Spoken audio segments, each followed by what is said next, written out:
От магистралите се прехвърляме директно към медицината, но няма как иначе. Професор Мермерски ни е на гости. Здравейте, професор, за много години. Живи и здрави. Добро утро. Живи и здрави да сме. Това е най-важно. Видяхте сега младо момиче, как да не го целувате? Аз съм го целувал и по-рано. Какво ни носите сега? Тук се е превърнал в... Аз казах канцелария, освен книгите.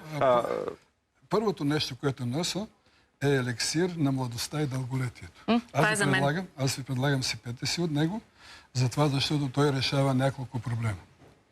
Ето това е елексира. Дайте да кажем какво има първо. Биляна, аз ще ти сложа, за да пиеш него, ти си и млада. В тези красиви напръсници.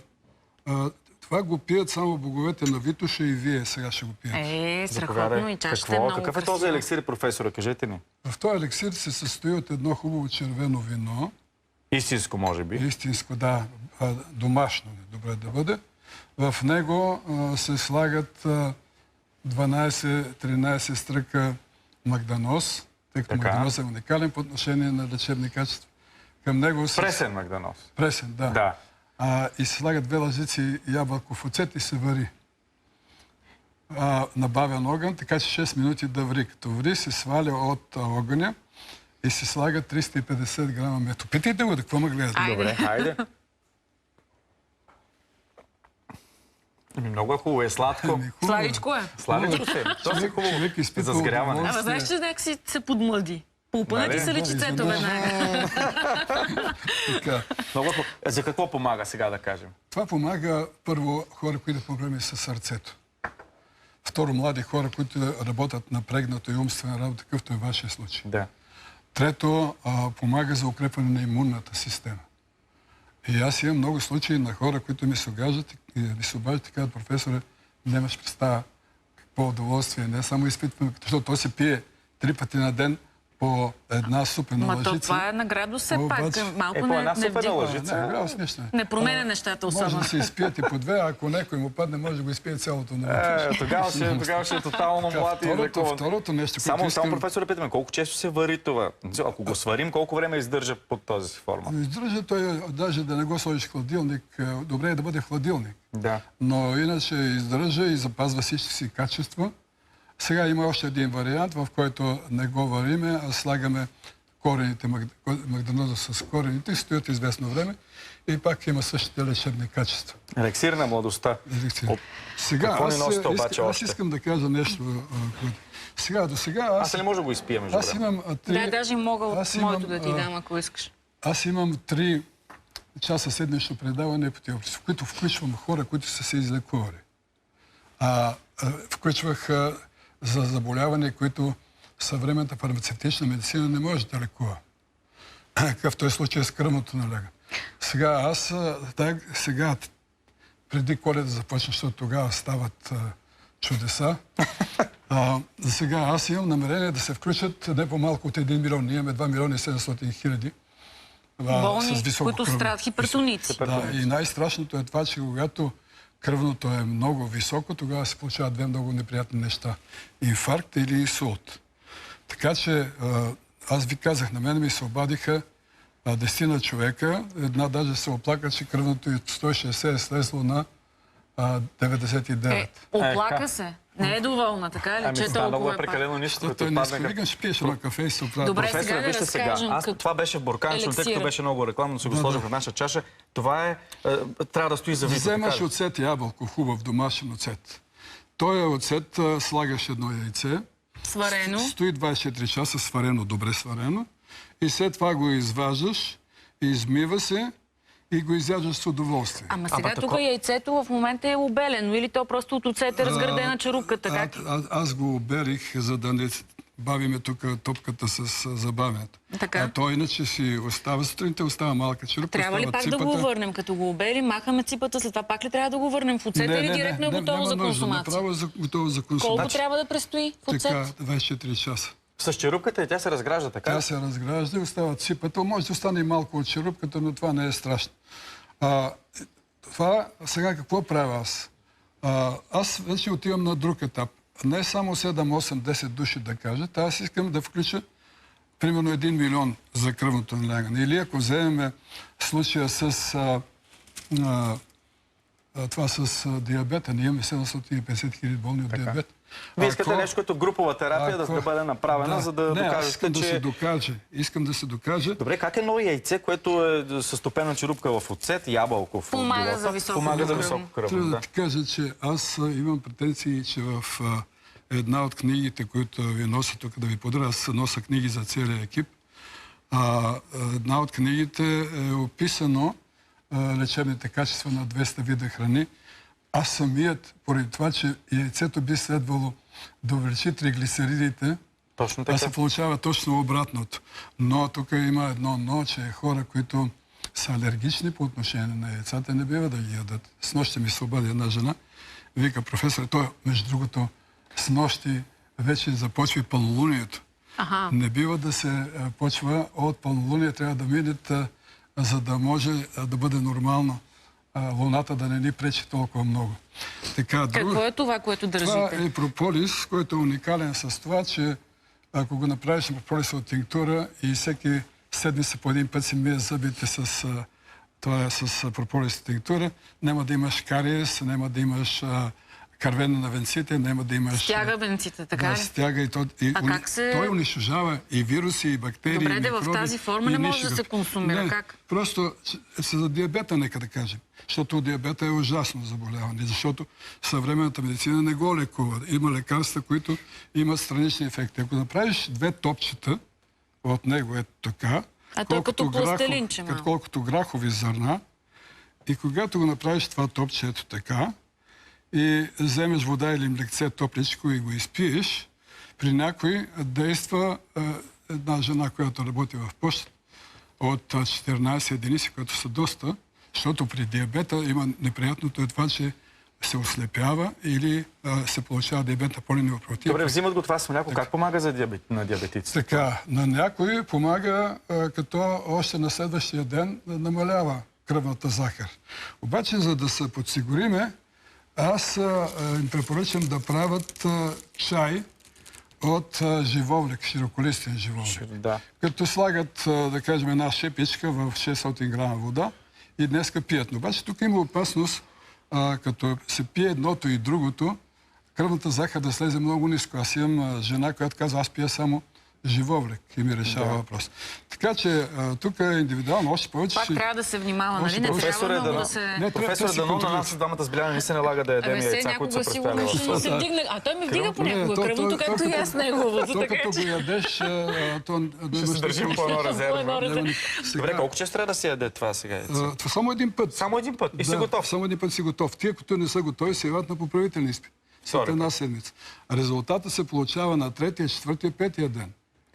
Аз след едно ваше интервю открих магическите свойства на прополиса. И наистина усетили, че се разболявам, препоръчал съм го на всичките. Пия прополис, някаква знаеш ли защо? Защо? Няма друг продукт, нито в фармацевтичната, нито в природната, който да не унищожава вируси, бактерии, микроби и ниши гъби. Няма. Антибиотиците не унищожават вирусите. И ето сега ще покажа нещо.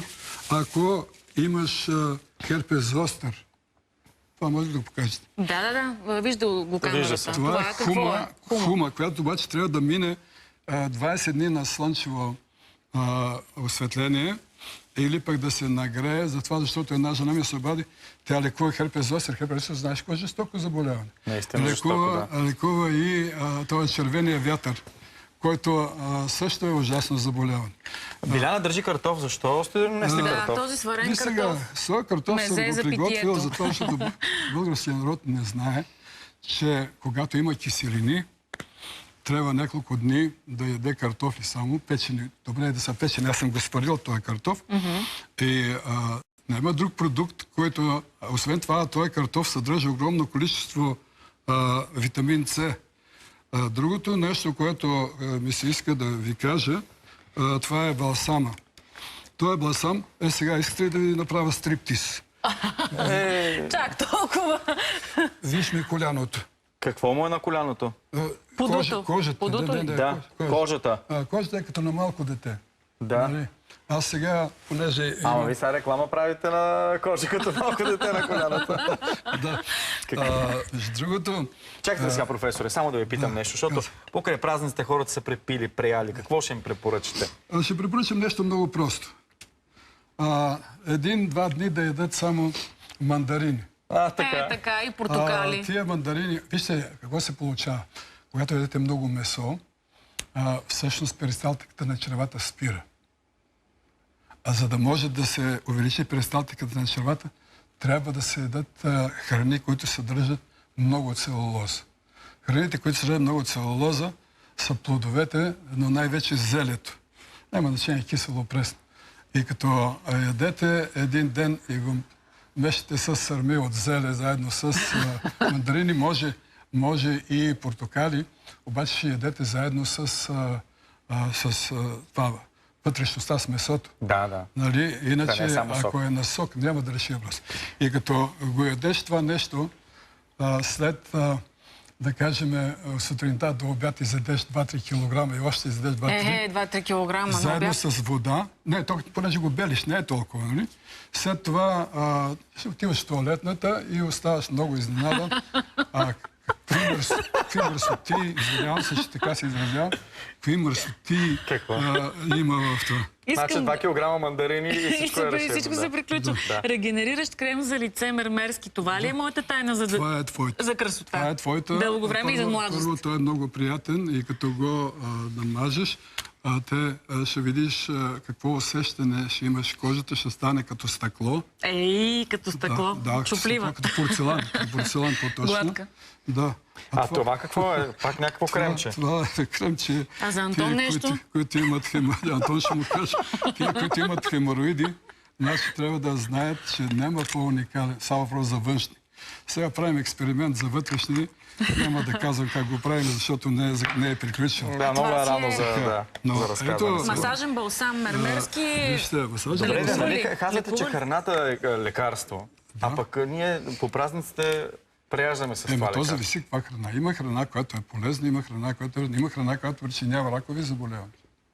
Не може да... Ето тук виждаме сега една книга "Храни против рак, най-полезни срещу онкологични заболявания, бобовите култури и подправките". Това съм донесъл и за тия момчета от среща, които се усмихват любезно.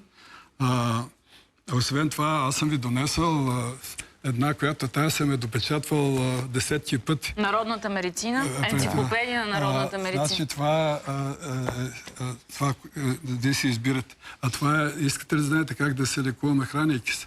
Няма нищо по-хубаво от това да седнеш, да се храниш и да се предпазиш или да лекуваш. Добре, кажете финално за това, защото приключваме. Аз исках между време да си сложа още от елексира. Сложи си, ще видиш какво мъж ще станеш. Момичета ще бегат от тебе. Чакай, да не бягат от него, да бягат след него е целта. Нали така? Той друг имаше предвид. От страх, просто такава мъжественост ще няма накъде.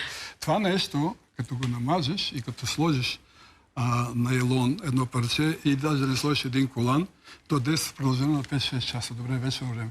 И ако имаш болки в кръста, заедно с този ефект, който демонстрирах стриптиза, малко, той действа така, че дископатия, ако имаш болки в колената, ако имаш във врата, ако имаш рамената, много е хубав. Масажен балсам. Да. Добре, много благодарим. С Биляна, освен да си кажем на здраве. Хайде. И да отпием от този вълшебен елексир на професор Мермерски. Дилянчето май не хареса елексира. Как хареса го? Това е елексира на боговете на Витоша и на нас. И на нас. Да. Има още едно, ще я да забравя да кажа.